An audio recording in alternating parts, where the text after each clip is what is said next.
My parents told me there wouldn't be enough space for me at the annual family retreat. Then they invited 118 people, all 6 of my siblings, their families, in-laws, even cousins and friends. I didn't say a word. I took action instead. 9 hours later, my mom was screaming. "So, how was the retreat?" my friend Mia asked, like she was commenting on the weather. I blinked. "What retreat?" She laughed a little, then tilted her head. "Your sister posted about it. Looked amazing. Matching shirts and everything." She pulled out her phone. And there it was. A photo taken from above. A drone shot, obviously. A sprawling resort tucked against a lake. 118 people posed in tidy rows like someone was trying to break a family record. A banner stretched across the middle. 2025 Annual Family Retreat. I recognized every single face. My parents, front and center. My 6 siblings. Their partners. Their kids. A few cousins I hadn't seen in years. Even the in-laws. There was a color scheme. There were laminated name tags. Everyone. Except me. "Oh," I said lightly, forcing a smile. "Yeah, I wasn't there." Technically, Mia blinked. "Oh, got it. Got it." She started to say something else, but I waved it off with a small shrug and a sip of wine. It didn't seem worth explaining. Not there. Not with 6 people chatting about oat milk and vacation deals across the table. Not with the shrimp skewers still going around like everything was normal. So I did what I've done for years. I smiled. I nodded. I laughed at a story I wasn't really listening to. I made eye contact.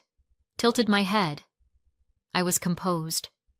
My heart, on the other hand, was sprinting in circles like it had just remembered something urgent. 10 minutes later, I excused myself to the bathroom. The hallway light buzzed overhead. I closed the door, locked it quietly, and sat on the edge of the tub. It smelled like lavender soap and someone's hair gel. I opened my phone. Instagram first. There were photos, dozens of them.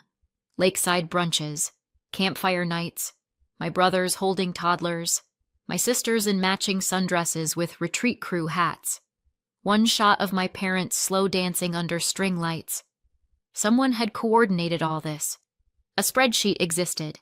This wasn't casual. I checked my sister's story. There was even a hashtag, #retreat to reconnect. Then I remembered the phone call, a few weeks earlier. I'd asked my mom, offhandedly, "Hey, are we doing anything this year for the retreat?" She'd sounded rushed. "We're just keeping it small," she said. "Not enough space for everyone." Not enough space. Right. I hadn't thought much of it at the time. She said it so breezily, and I've been trained, in that quiet middle child way, not to push, not to take up space. So I didn't ask follow-up questions. I didn't ask for dates. I didn't ask who was going. I just assumed I'd hear if something was happening. I kept scrolling. 118 people. A group photo where my absence stood out like a missing tooth. And the stupidest part was, this wasn't even new. When I was 10, there was a cousin's birthday party that got too full for me. When I was 15, I found out the family went to a lake house weekend. My name wasn't on the group message. And once, I remember helping pack favor bags for one of these retreats. I ironed the stupid t-shirts. And yet here I was, still surprised. Still hoping, I guess. The tears came fast. Quiet. Controlled. I didn't sob. That would have felt too theatrical. No, these were the kind of tears that slip out before you even realize they've started. Not loud enough to hear, just enough to sting. There was a knock on the bathroom door. "You okay?" Mia's voice. I cleared my throat. "Yeah, stomach thing. Be right out." She paused. "Want me to get you anything?" "No, I'm good." "Thanks." I didn't move for another minute. Then I stood, washed my face, and tried to repair the damage. My mascara had smudged just slightly. I wiped under my eyes with a piece of toilet paper that shredded immediately and laughed a little at myself. In the mirror, I didn't look angry or sad, just blank. I pulled my shoulders back, gave myself a practiced smile. Not warm, not fake, just enough to pass. And then I stepped back out into the hallway like I hadn't just had my stomach drop through the floor. The dinner party was still in full swing. Someone was laughing. Someone was opening a bottle of wine. Someone was explaining the best way to roast cauliflower. I sat back down, accepted dessert, smiled, played normal. Nobody noticed. But something had shifted. Something deep. I didn't need to explain what they did. I didn't even need to ask why. I didn't know it at the time, but I was 24 hours away from doing something that would change everything. I used to think loneliness was something that happened when you had no one. Turns out, it's much worse when you're surrounded by people, family even, and still feel like an uninvited guest in your own life. I'm number 4 out of 7. That's not middle child, that's median. That's, we forgot she was in the car territory, which, by the way, did happen once. They remembered before leaving the parking lot, so I guess it doesn't count. My family is big, loud, and musical. Like some chaotic Von Trapp reboot, minus the Nazis, but still kind of oppressive. Everyone sings. Some play instruments. 2 have made careers in music. Family dinners came with harmonies. Talent shows were mandatory. Group performances were recorded and uploaded to YouTube. I'm tone deaf. I didn't know that for a while. I thought I was normal. I sang in the shower, hummed along in the car. Then one day, around age 7, I joined in during a birthday chorus, and my older sister winced like I'd stabbed her with a flute. "Clara, please," she said. "You're flattening everything." I didn't know what that meant, but the laughter told me enough. It became a running gag. Clara the noise polluter. Clara the vibe killer. At one point, my brother made a chart ranking all 7 siblings by musical ability. I wasn't on it. The caption said, "Some things can't be measured." I used to try and be funny. I thought that was the one other thing I could maybe do, but my jokes always landed flat. Dry humor doesn't hit well in a room full of people who think slapstick is the pinnacle of sophistication. They coined a term, Clara joke.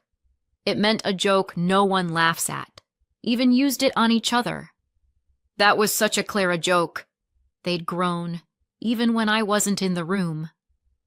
One time I asked my mom if she thought I was funny. She smiled like I'd asked if I had wings.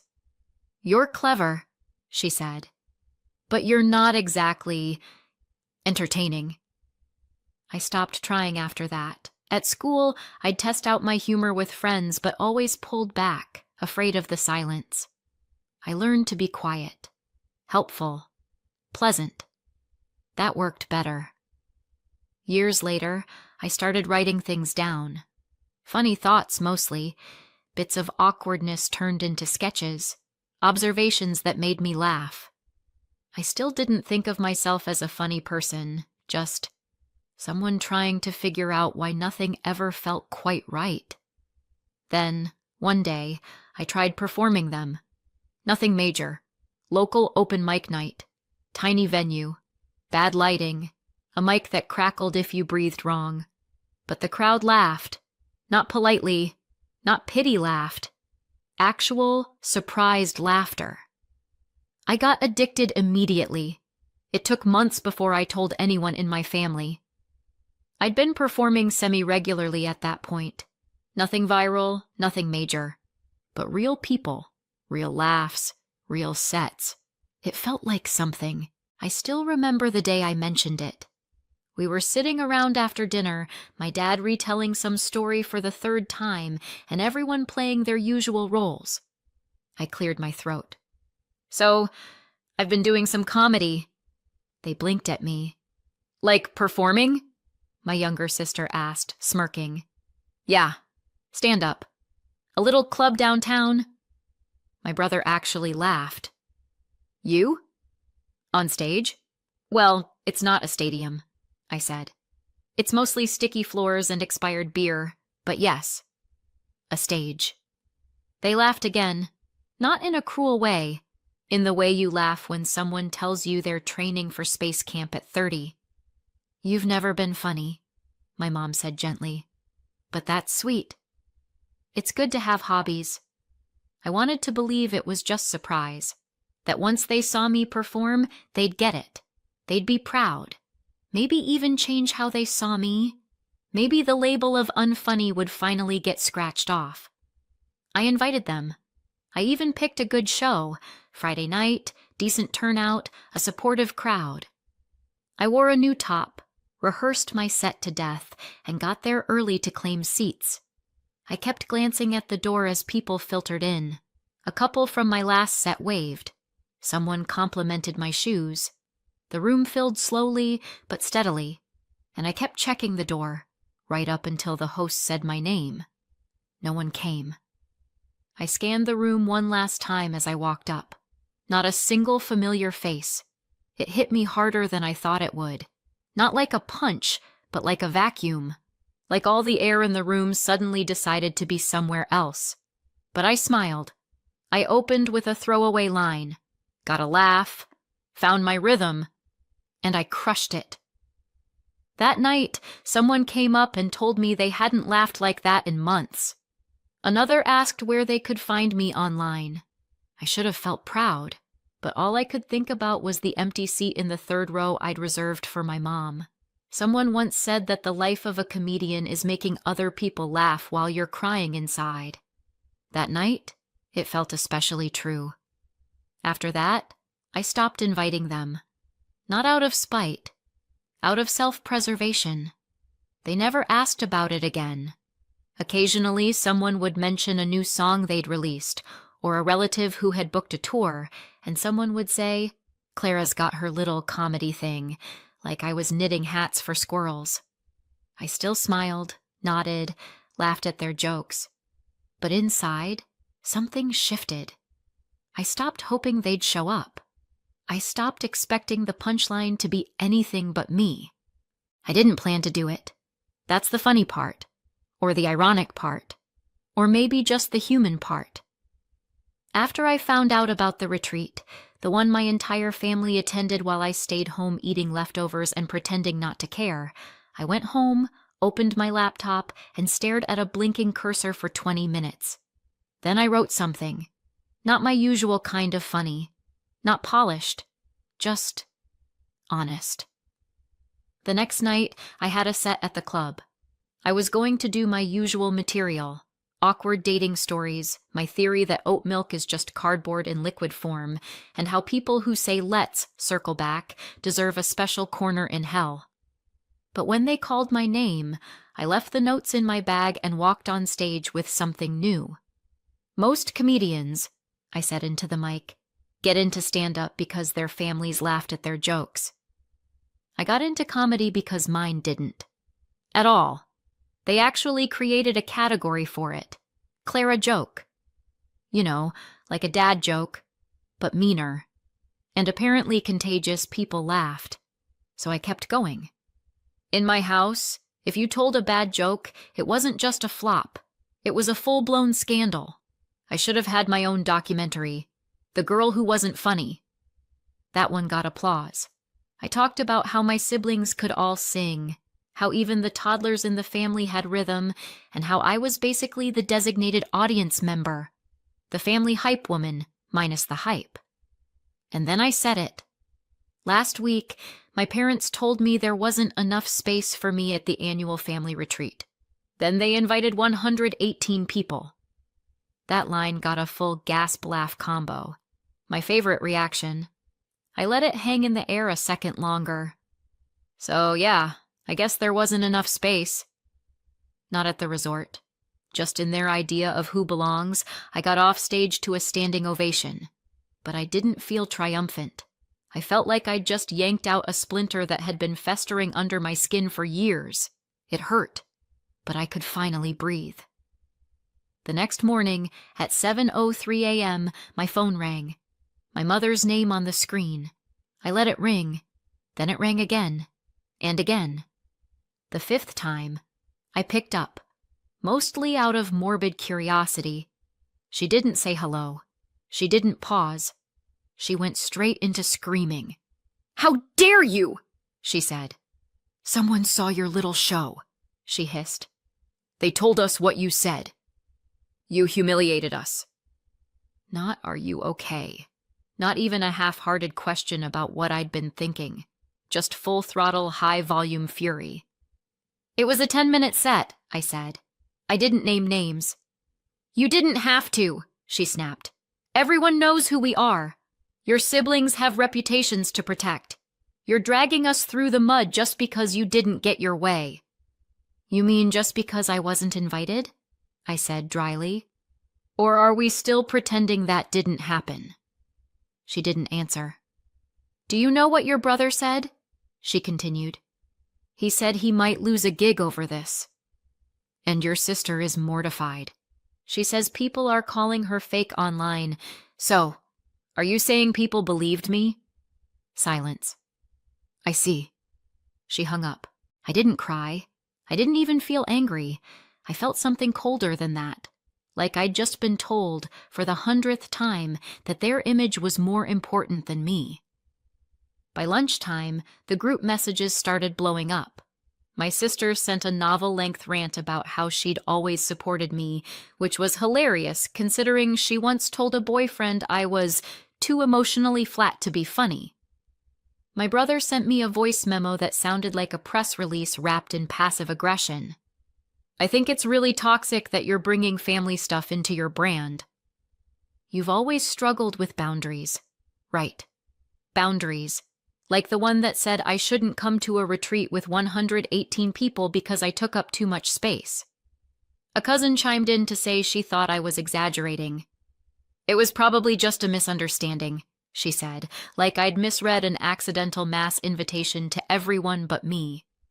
One aunt said she was praying for me. Another message to say I'd broken my mother's heart. And here's the thing. Part of me wanted to explain, to clarify, to say, "Hey, I wasn't trying to hurt anyone. I was just trying to finally tell the truth." But the truth is, they weren't asking for clarification. They were asking me to shut up, to play the quiet middle child who takes the hit and keeps the peace. And I was tired. That night I filmed a video. It wasn't a stand-up set. It wasn't a sketch. It was just me, sitting on my couch in a hoodie, holding a mug I wasn't drinking from. "Hi," I said. "So, I guess some of you have seen my latest set." And apparently it upset some people. I paused, took a breath. Here's the thing.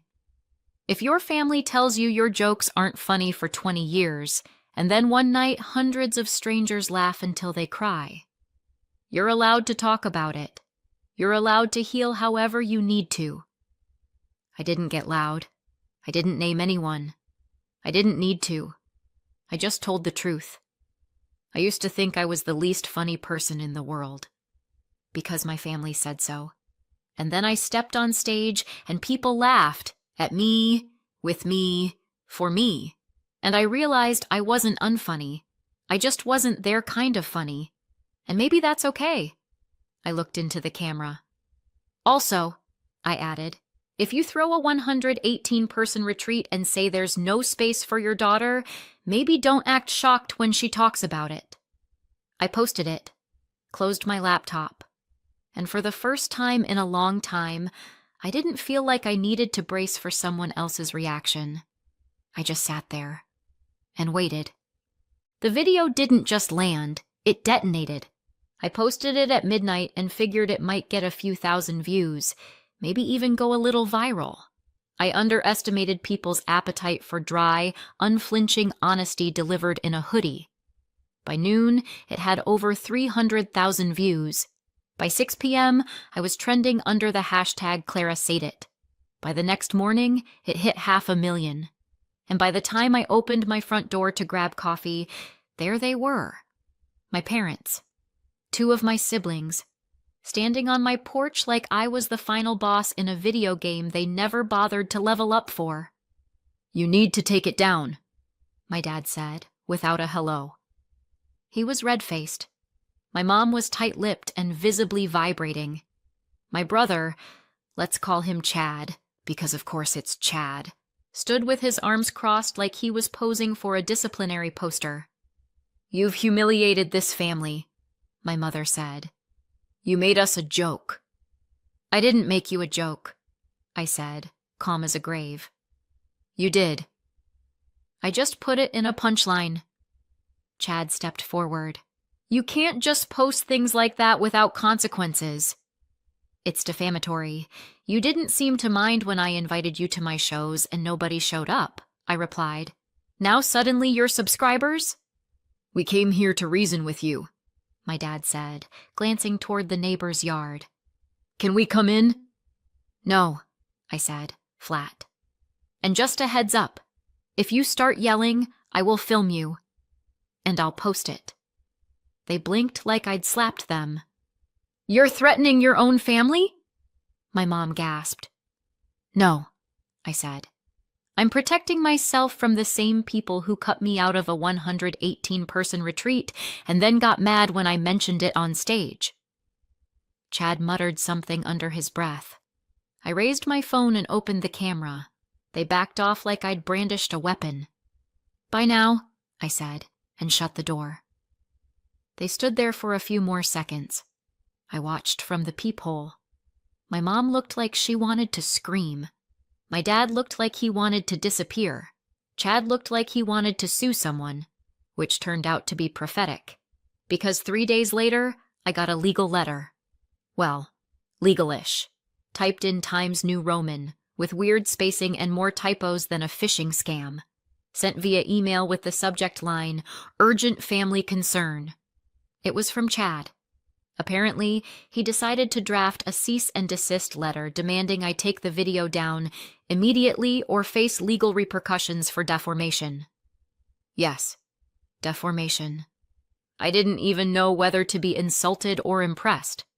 To be clear, Chad does have a law degree, but it's in international trade law, and he currently works in corporate compliance for a shipping company. The most aggressive thing he's ever sued is probably a broken office chair. I didn't respond to the letter. I made a video instead. I didn't name him. I didn't show the actual document. I just read a totally fictional cease and desist letter with comical typos and added dramatic music for flair. "I've been asked to remove my video," I said in the voiceover, because apparently pointing out that I wasn't invited to my own family's retreat is now a federal crime. Somewhere, the First Amendment is weeping. The video went up on a Thursday. By Friday, I had 900,000 views and 3 interview requests. People loved it, especially the deadpan delivery and the fake signature I read aloud. "Respectfully yours, Chad the Enforcer, Esquio." On Saturday, I blocked everyone. All of them. I'd held out hope that maybe, just maybe, someone in the family would reach out and say, "Hey, we messed up," or "I see you now." But no, the messages were all about damage control, about optics, about embarrassment. No one said sorry. No one asked how I felt. So I gave them the silence they never earned but definitely deserved. Group chats. Exited. Facebook, locked. Instagram, archived. Even Spotify, scrubbed of every playlist we'd ever shared. My mom sent me one final message before she got blocked. "You've made a laughingstock of your own family. I hope you're proud." And the thing is, I wasn't proud. Not exactly, but I wasn't ashamed either. I was free. The fallout was ugly. Some of my siblings who work in music started losing small contracts.